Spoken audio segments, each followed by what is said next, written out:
Ladies and gentlemen, and children of all ages, welcome to Pastoral Touchpoints, taped before a live studio audience, starring Joe Schmo. All right, everybody, welcome to Pastoral Touchpoints.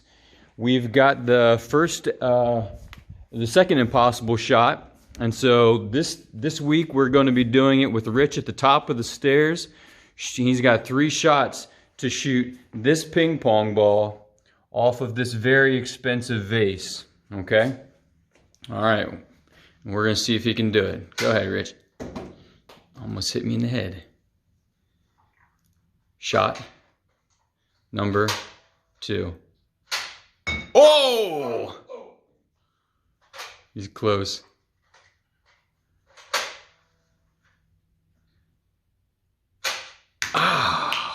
Very close. Nice try, Rich. All right, for all you ladies that are wondering what in the world I'm doing shooting at a vase like this, I actually did test it. All right, I have got enough common sense to figure that one out. So I knew it wasn't going to break. All right, so just breathe deep, everybody. All right, join us at the table. Good morning, Calvary Bible. Welcome to Pastoral Touchpoints, episode number 4. All right, we've got a lot on the docket today. Today's topic, I forgot to mention that today is Bow Tie Thursday. That's right. This is now the show where we coordinate our outfits and try way too hard. It's Rich's idea. Also, you'll notice that we now have a ticker at the bottom of the screen just to keep you updated on important things. So, don't let it slip by too quickly for you. All right. So today, Thursday, Pastoral Touchpoints, we would like to talk about the subject of parenting through COVID-19.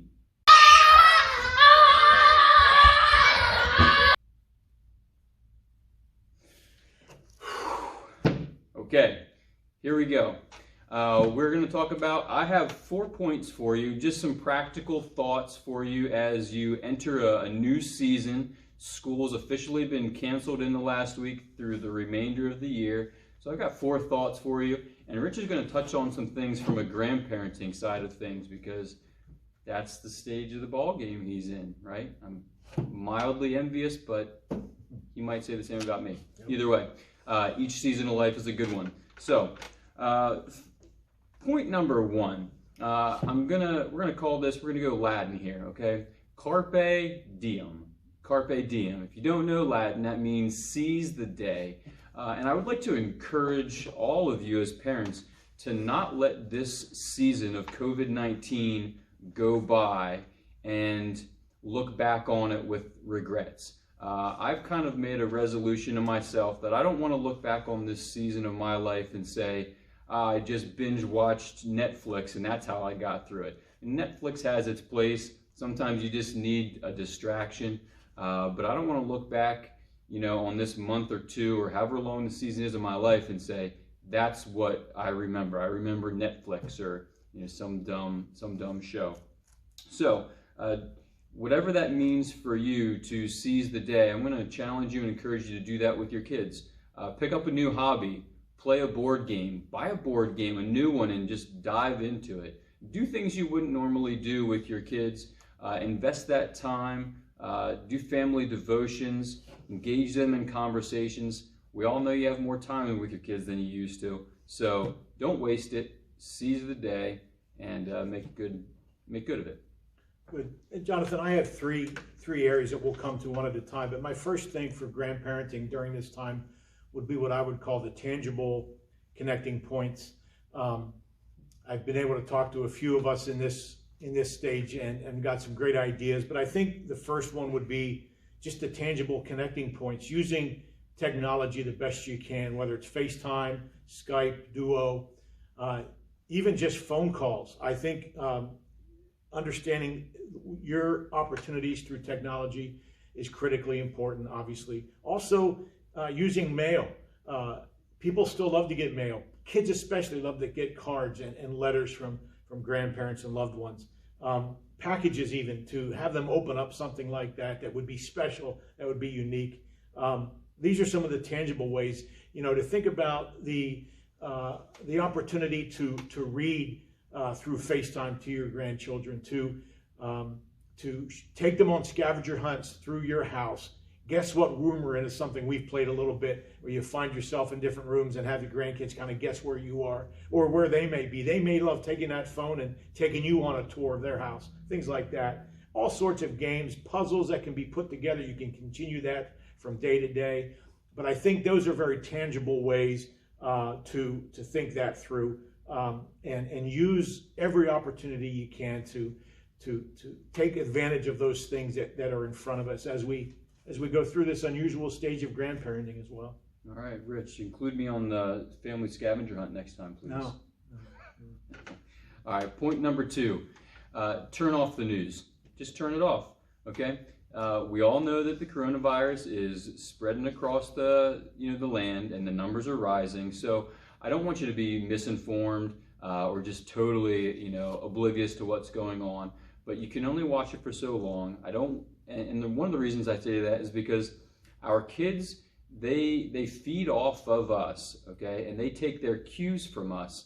So if we are just pouring ourselves over these things and constantly engaging in those kind of conversations, and it's dominating the conversation, it's going to dominate their thought pattern too. And so they need to be aware of what life is like and what's happening, but at the same time, we don't need to be overly fearful about what's happening. We need to exercise common sense. So turn off the news, social media, those kind of things that kind of fuel the flame of fear. They can seep into our kids' hearts and minds too, and we want to just be cautious to not let that happen more than it needs to. Good. I think my second one would be what I would call it the emotional touch points during this time. Our grandkids need to see our emotion to them. They need to hear us say we love them. They need to know that even though they're not seeing us, our love for them is still there. So emotionally, we need to convey that to them through the different means that we talked about. The other thing I wanted to mention, I think as grandparents, we need to be sensitive to our children who are raising our grandchildren, and perhaps saying, listen, we're going to call bedtime and let us read the stories at bedtime. Let us, in a sense, put the kids to bed while you take a break.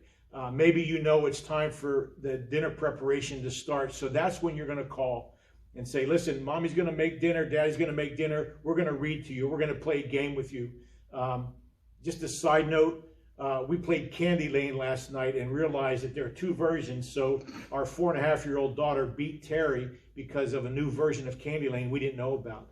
But it happened at a good time. It gave Whitney a little bit of a break. So think about that as an emotional touch point, knowing that our children are going to need breaks from time to time. So maybe that's when we choose to call or say, hey, we're going to take you on a little scavenger hunt. And that's going to be an emotional, uplifting time, hopefully, for mom and dad when they need those breaks from time to time. So make sure your grandkids are hearing you say how much you love them. Even though you can't physically demonstrate that, you can let them hear your voices. And that's going to help in an emotional sort of way. Yeah. Parents appreciate breaks. Amen, brother. Amen. All right. Number 3, don't steal the blessing of routine and rhythm. Now, if you have always done cyber school or homeschool with your kids, this might not be as pertinent to you. But if your kids have been in the public school or a private school, they're used to rhythm and routine, and to just go from waking up every day at 6 or 7 o'clock and getting their breakfast and getting on the bus and going to school and going through their day, to then all of a sudden going to, well, I'm going to stay up till 11 o'clock and I'm going to sleep in till noon. That's not healthy for anybody. And so I would encourage you, especially if your kids are used to those routines and rhythms, to let them stay in those routines and rhythms. They're good for them. They might fight you to a degree, but the more you're able to stick with them, the better off I think they'll respond and do in school too, to get a good night's sleep, get up. And for us at home, it's breakfast by 8:30 and they're at the table at 9 o'clock ready to start schoolwork. And so that's just how we're rolling at our house. But rhythm and routine are important really for all of us. And to have that in our kids' lives, or to take that and rob them of it, I think would be maybe just not the best route to go. Yeah. Jonathan, my last one in terms of the grandparenting component would be maybe thinking of resources. I have 3 books here that I pulled off my shelf that I wanted to show you. This one is designed as a fun-filled explorer's guide, it says, to the Bible, church history, and life for children 8 and up. So it's a thick resource book to compensate or to go along with devotions. It covers all sorts of details from a biblical-based perspective. This one is called The World Created, Fallen, Redeemed, and Restored, the Gospel Plan of God. Talks about creation, the fall, redemption, and restoration. A great storybook to read to the little ones. This last one I wanted to talk about is called The Garden, the Curtain, and the Cross. This actually comes highly recommended. And it's just, again, it's a faithful, theologically rich children's book that talks about, I love this line, not only teaches children's stories in the Bible, but the story of the Bible.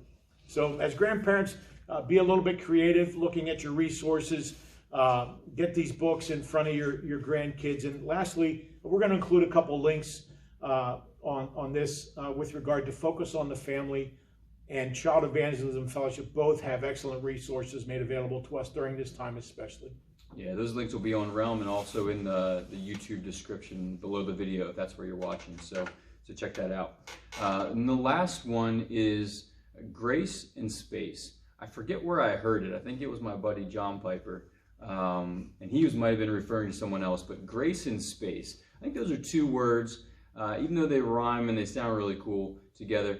They're good words to be reminding of ourselves in this season, because we're all dealing with extra pressure than what we're used to, and we're confined in a location that we're not used to being confined in. So to be able to empathize and extend grace in this season is going to go a long way.